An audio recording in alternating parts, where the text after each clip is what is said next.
बेटी से रिश्ता। कहानी मयंक और विभा की है।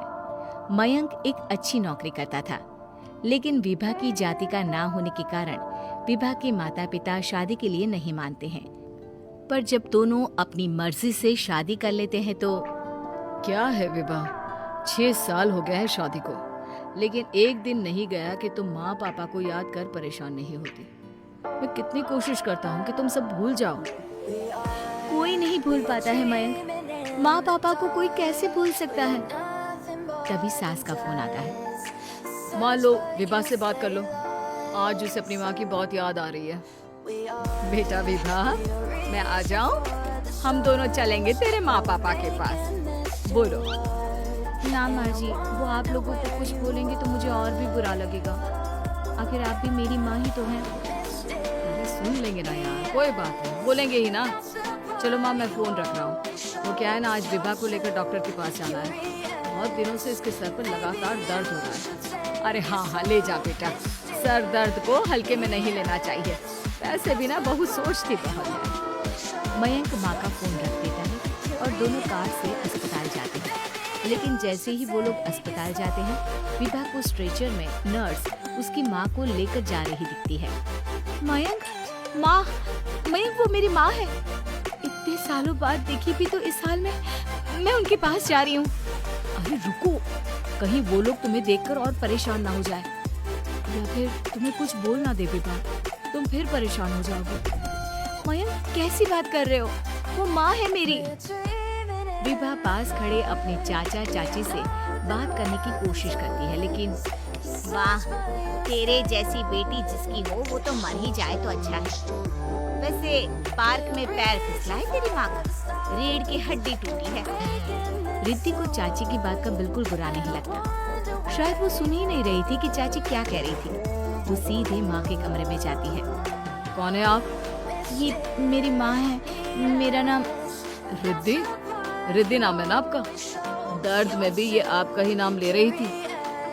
हाँ, ये सुनते ही रिद्धि का कलेजा मुंह में आ जाता है। ये वही माँ है जिसने कड़े शब्दों में ये कह दिया था कि अब तेरा मेरा रिश्ता खत्म। फिर रिद्धि का पति मयंक भी वहाँ जाता है। सामने खड़े होते हैं रिद्धि के पिता। पापा, क्या हुआ माँ को? वो पार्क में गिर पड़ी, रीढ़ की हड्डी में चोट आई है। रिद्धि पिता की तरफ देखती है, लेकिन पिता मुंह फेर लेते हैं। पता है मयंक, माँ दर्द में मेरा नाम ले रही थी। मेरी माँ मुझे याद कर रही थी मयंक। मैं माँ को कुछ नहीं होने दूंगी, देख लेना। हाँ रिद्धि, हम मिलकर माँ का ख्याल रखेंगे, उन्हें फिर से खड़ा कर देंगे।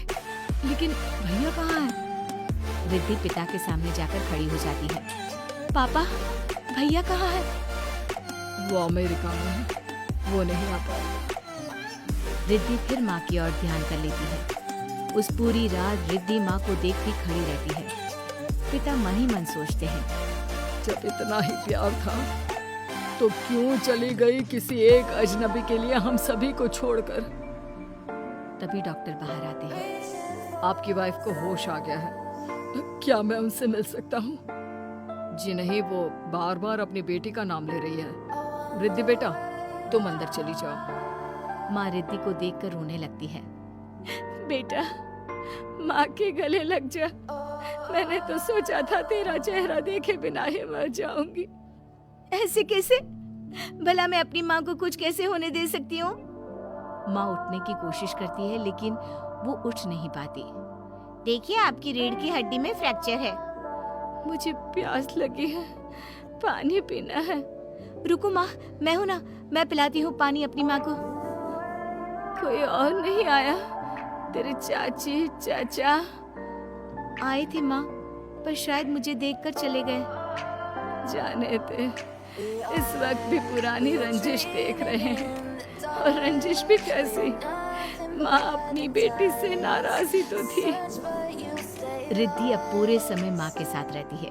उनके हर काम को करने में उनका सहारा बनती है। फिर एक रोज, आज आपको चलने की कोशिश करनी थी, लेकिन हमारे फिजियो के डॉक्टर नहीं आए जो आपको पकड़कर चलाते, तो फिर आज। डॉक्टर साहब, मैं हूँ ना, मैं माँ को चलने में मदद करूँगी। रिद्धि माँ को चलाती फिराती, उनके खाने पीने का ख्याल